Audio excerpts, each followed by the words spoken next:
Hey everybody, it's Jason Blaha here, and today I want to talk to you guys a little bit about the dilemma that exists with training volume and cutting body fat.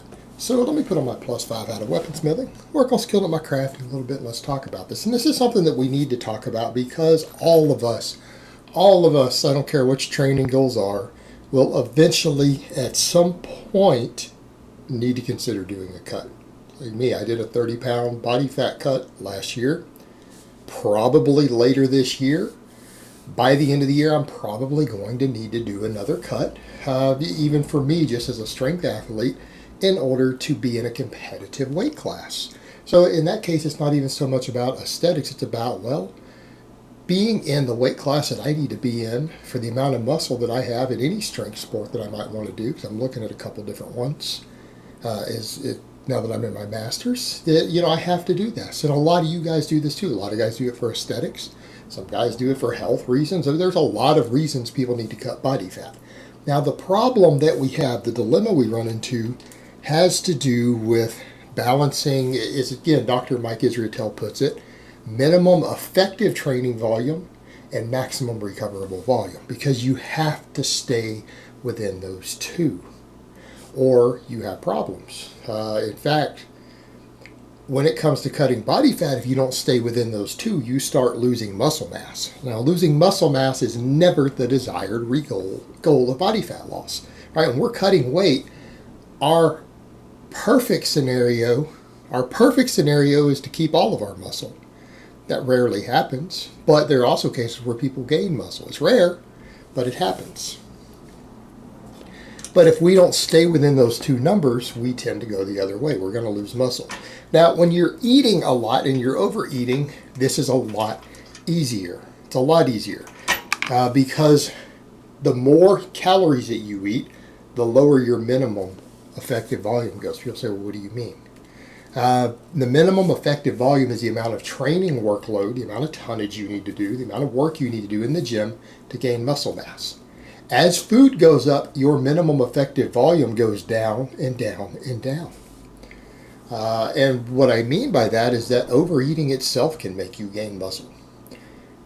In fact, people don't seem to realize this. A lot of very fat, obese people who don't exercise have a fair amount of muscle. They have more muscle than underweight people. The very act of carrying the extra body weight around and all of the anabolic hormones created from all the food they're overeating builds muscle. They gain muscle with their body weight. In fact, unless you are 100% sedentary, it is almost impossible to gain body weight over time without gaining muscle. You will gain muscle. Even if all you do is get up and walk to work and have a desk job, the mere act of walking up and down the stairs while gaining body weight, gaining 50 pounds of fat, will put muscle on you. It will put significant amounts on you.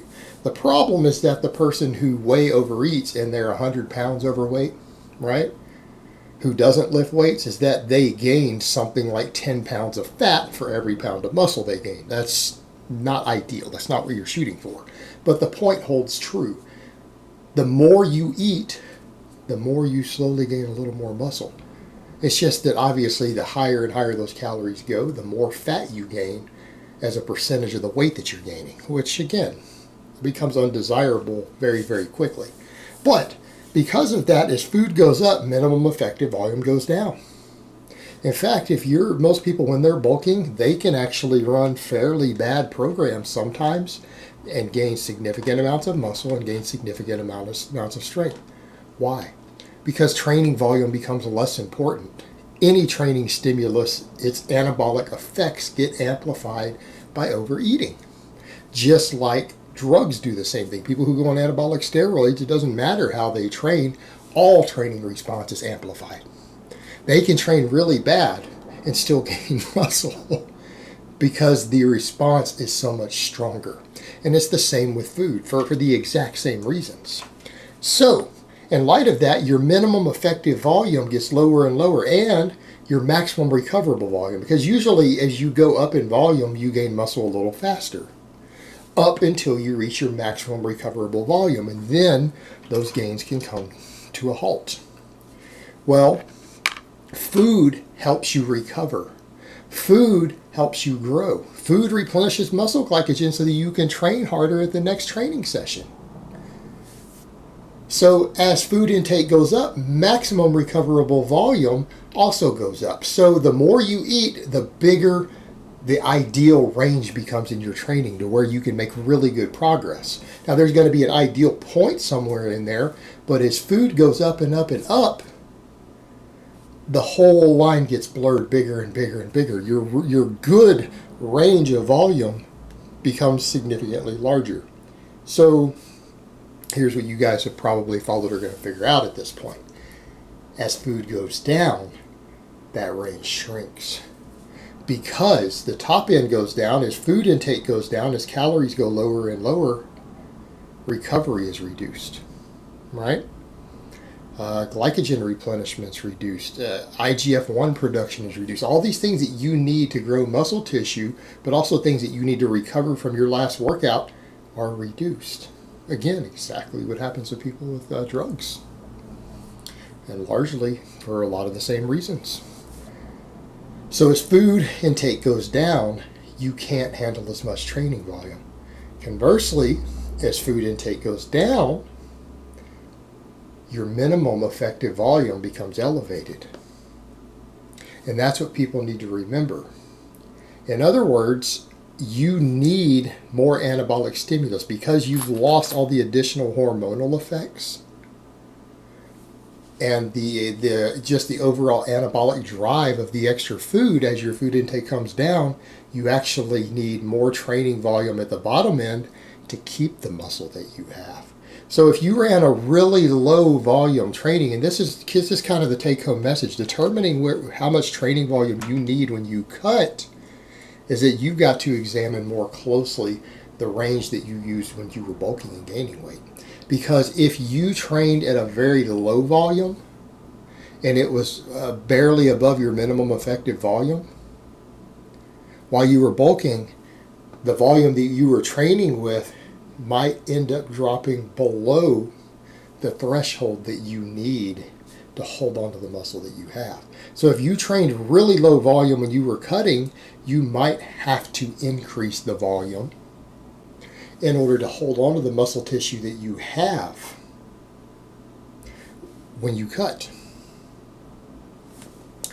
Because if you don't, you're not going to get enough anabolic stimulus. What you need to remember, the human body doesn't want to lose weight. It will fight back in certain ways because we're designed to survive. We are designed to survive ice ages, famines, everything else. The more fat you lose or the faster you try to lose it, the more your body will rebel. And one of the ways that it has to rebel is to just cannibalize muscle tissue. Because in the long term, if food isn't available and your body thinks it's starving as food intake goes down, well, muscle tissue's metabolically expensive.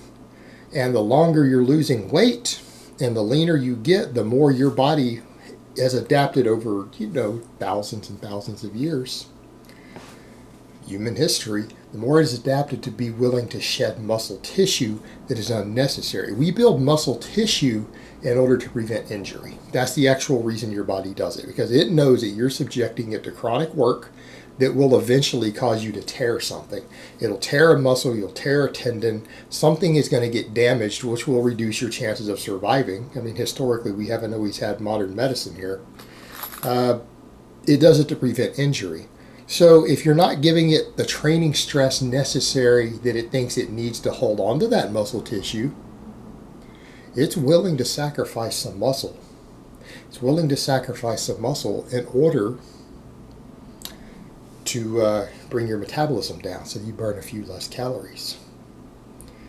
So that's one dilemma. The other dilemma is that the actual act of training burns calories. So in that case, it's in your best interest, if you've been training with too really low volume that you know is probably on the low side for your needs, but that's just the way you chose to train, you might need to increase volume to burn more calories and hold on to your muscle tissue.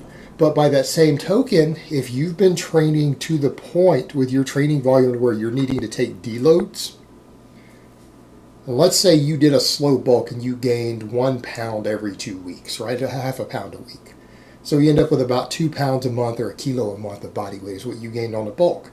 All right, that's a nice, steady slow bulk. And that's reasonable. So what happens if you've been training so hard when bulking that you actually had to take deloads due to your training workload?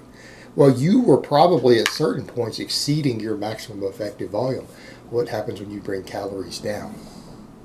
You're going to start overtraining. If you try to sustain that same workload, you will start overtraining. Well, what happens when you overtrain? Well, when you're not supplying the building blocks and you're now forced to deload because your strength and performance is going down, you're going to start losing muscle tissue. So if you do not stay inside these ranges, the end result is going to be more muscle loss on your cut. Now, one of the other things you can do to mitigate this, don't cut that fast. Don't cut that long.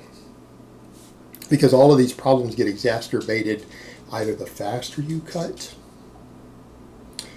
or the longer you cut. So for a lot of people, the best thing to do might be, again, watch where you were on that scale. Try to keep an idea of how close you were to your minimum effective volume and your maximum recoverable volume when you were bulking, and adjust when you cut. And be willing to adjust calories later in a cut. Because if you're not going to be some competitive bodybuilder or something where you have a show you have to cut for, you don't have a timetable.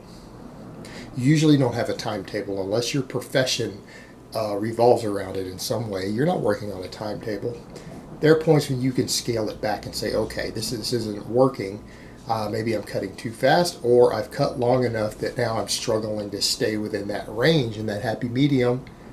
Take a little time off from your cut. Go back to maintenance. Go back to maintenance. Give your body a reason to hold on to all that muscle again, and then ease back into your cut. But the main thing to be aware of is that if you keep up with where you are in terms of your overall training volume, your fatigue, how you're recovering, how you're growing when you're bulking, it's going to give you a better baseline to know where to adjust, whether you need to go up or down on your volume when you go to cut later. So again, just kind of knowing where you are will help you a lot with this.